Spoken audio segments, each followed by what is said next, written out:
Hello and welcome to another edition of Health in the Heartland, a program dedicated to the health issues that affect you. Colorectal cancer is the second leading cause of death for both men and women in the United States. And joining us today to talk about this very important topic is Dr. Kevin Moreman, gastroenterologist with Heart Memorial Health. Thanks for being here with us today. Let's start a little bit about maybe talking about with a description of what colorectal cancer actually entails. Colorectal cancer is a cancer that comes from anywhere within the colon or in the rectum. It typically starts as a growth, a small growth that's called a polyp, and with time, unfortunately typically a long time, it can turn into a cancer within the colon. So really what we're going to stress hopefully this episode is that individuals understand with early detection and then also with screening tools that are available today that they can reduce their risk for preventing colorectal cancer. Very much so. I think the emphasis today should be the importance of having those screening tests done, because with that you can dramatically reduce the incidence of colorectal cancer, and also early detection really makes a significant difference in the outcomes of colorectal cancer. Right. Now, what age should an individual start getting the screenings? With most people, the typical age is 50.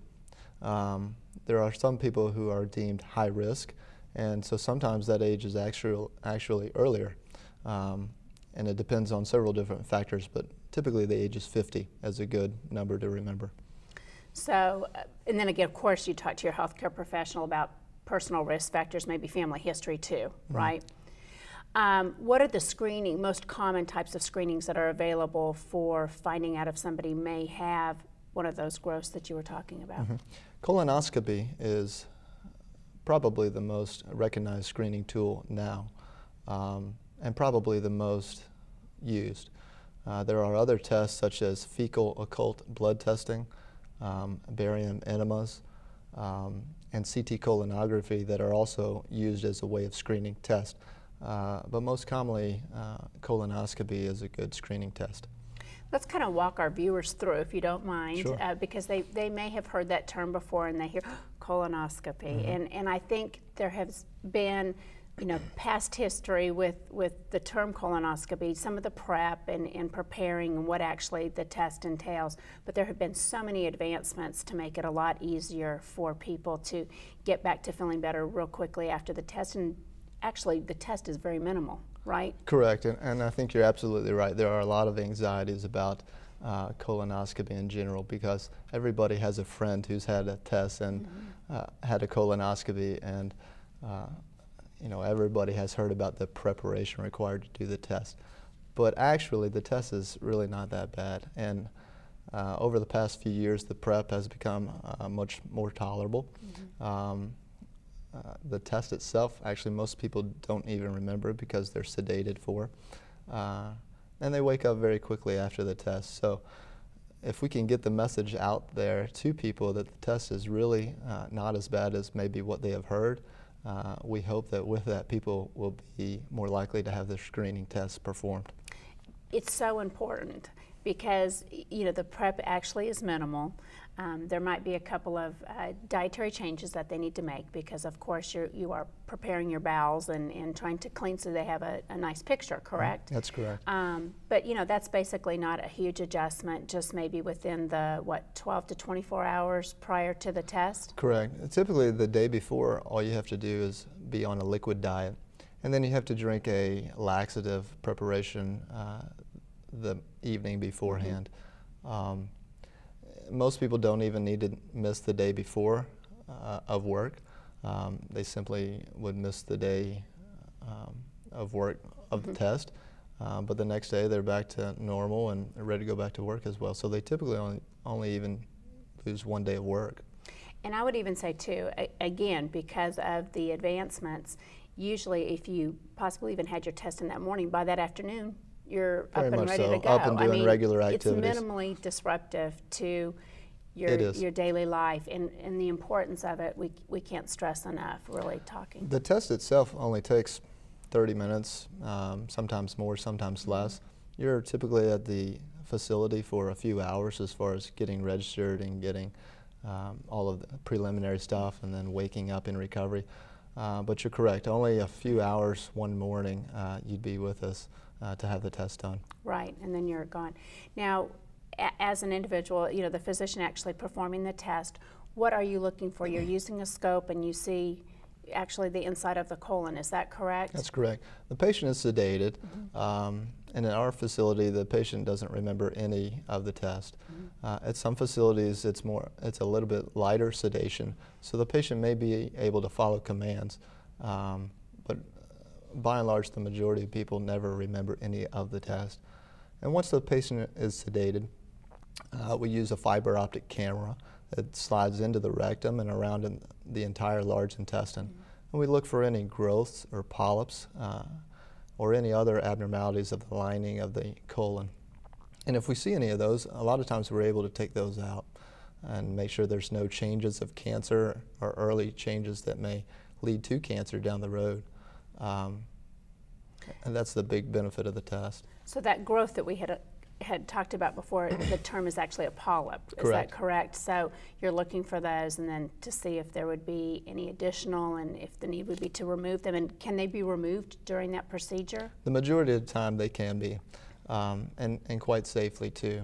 The whole idea behind the test is that if you can find these small polyps at an early stage and then take them out, those won't develop into a cancer down the road, and so that then becomes a preventative test. And the earlier we find those, the easier it is for them to be removed. So generally we talked about an individual starting at age 50, looking at having that screening, talking to their healthcare professional about when they need to specifically be screened. How often do they have to have that? Is something annual, so many years? What's the general recommendation? For somebody who's at low risk and has no polyps during their first exam and no family history, we recommend that they have another colonoscopy in 10 years. Well, so that's great. That is great, and most people may not realize that. Fortunately, with colorectal cancer, they typically are slow-growing cancers, and so 10 years in those type of patients is appropriate.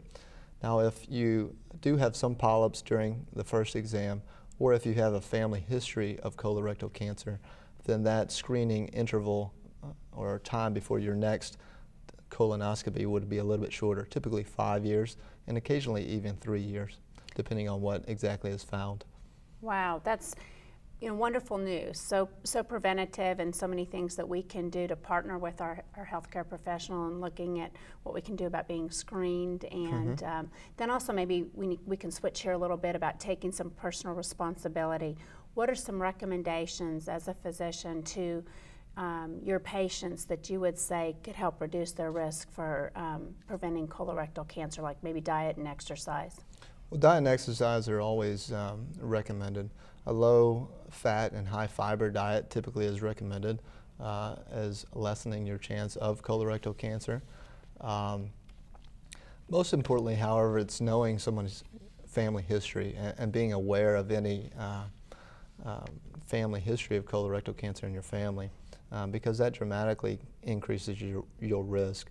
If you have a first-degree relative, mother, father, brother, sister, with either polyps or colorectal cancer, then you really need to be aware of that. And unfortunately, this is one of those cancers where people may not necessarily talk about that easily. But if people are aware of those type of illnesses in their family, it really can improve their outcome if they'll simply have the test. Now, I heard you mention, fiber, and we do hear a lot, especially with the increase of obesity in our society right now, of making sure that people are eating right and exercising. Is there a recommendation for about how much fiber an individual should have a day? In the range of 30 grams of fiber per day. And sometimes that can be done simply by changing the way you eat. A lot of times a simple fiber supplement is a good choice, and those can be bought at any pharmacy. But just looking for fruits and vegetables and whole grains, and starting to read labels a little bit. Absolutely. To try to get that in. Brand cereals are an excellent source as well. So. And that goes for any age bracket, not just Very our much 50 and older, as That's we right. were saying too. We had mentioned a little bit that this is a cancer maybe that people don't have common signs and symptoms. Are there any clues that they might need to seek professional assistance?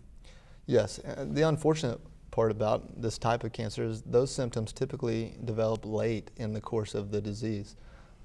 Any changes in bowel habits may be a warning sign. Any blood in the stool, any blood seen in the toilet after a bowel movement is certainly a warning sign. Any weight loss, abdominal pain, those are symptoms that people really need to contact their physician or their gastroenterologist and talk with them about having a colonoscopy. And I think you made a good point earlier. It is something that typically people don't want to talk about, but you do need to share that with information with your healthcare professional to see if there would be any risks. Correct. Or something going on. And it's unfortunate because it's not something that people talk about readily, and I understand that, and it's a kind of a personal matter sometimes when you have some of those symptoms. So it does take a little bit longer, unfortunately, for some people to seek out medical attention that they really need. So we hope that this kind of program encourages those people that if they're having any changes in their bowel pattern or seeing any blood when they shouldn't, or having a bowel movement, that they please see medical care. Right. And I know a lot of individuals now, we're a cost-conscious society, but definitely you can check, I know, with your insurance company. A lot of these insurance companies, Medicare, are looking at preventative services now too, correct? Absolutely, and most insurances cover the screening, the cost of the screening colonoscopy. In fact, the Affordable Care Act that President Obama recently passed had some laws that made it mandatory that those services be covered by insurances. And I think that's important because they're trying to stress too the accessibility of health care for individuals to seek and look at preventing further diseases down the road. Absolutely. We really don't want it to be a financial burden on the patients because everybody should have access to this test at the appropriate time, and for somebody to not have the test because of financial concerns is something we'd really like to get away from. So let's go back a little bit to talking to your healthcare professional, because it could actually start maybe with a family practitioner or internal medicine, and they would talk maybe about their personal risk factors, and then do they get referred to a gastroenterologist or surgeon to do the actual screening? That's correct. Okay. Or even, if you're having any symptoms, or if you're age 50 and not having any symptoms, but you realize it's time to have that, you can contact your primary care physician, or you can call a gastroenterologist directly. As we wrap up our discussion about colorectal cancer, let's kind of review our take-home points for our viewers and really stress the importance of screening. Sure.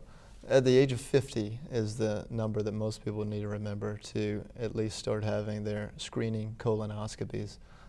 And if you have a strong family history or any family history whatsoever, you need to talk to your primary care physician or a gastroenterologist or surgeon about maybe when you should have that test done sooner. Because a take-home point for this is that the importance of early detection of this type of cancer.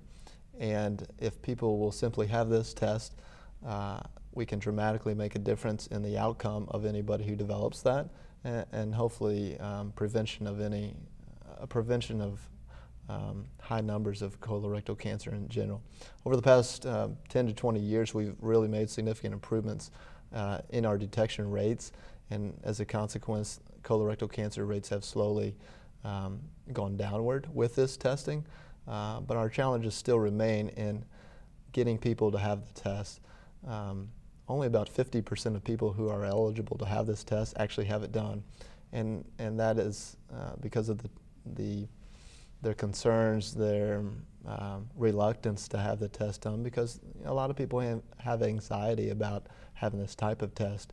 But hopefully today we've been able to convey to people that the test itself is really not too bad, and the bowel preparation for the test is far better than it used to be.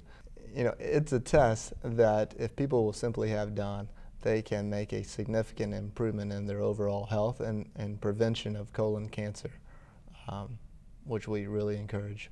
Absolutely, and I think, you know, we've stressed the importance of asking you all to talk to your healthcare professionals, but I would even put out there the challenge for them to help spread the word and, you know, encourage a friend, another family member. As you were saying, all those people that are eligible that are not being screened. So, you know, let's spread the awareness and get people in there and get screened so they can have a healthier lifestyle. Exactly. You know, if you have a colonoscopy and you say, you know, look, the prep really, it wasn't fun, but it really wasn't that bad. Right. Tell a friend, hey, it really wasn't that bad. Go have your test done. Absolutely. We so appreciate you being here with us this episode. And for more information, you can go to www.cancer.org or visit Hard Memorial Hospital's website at www.hmh.net and click on Health Link for some more important information. Thank you again, Dr. Moreman. Thank you for having me.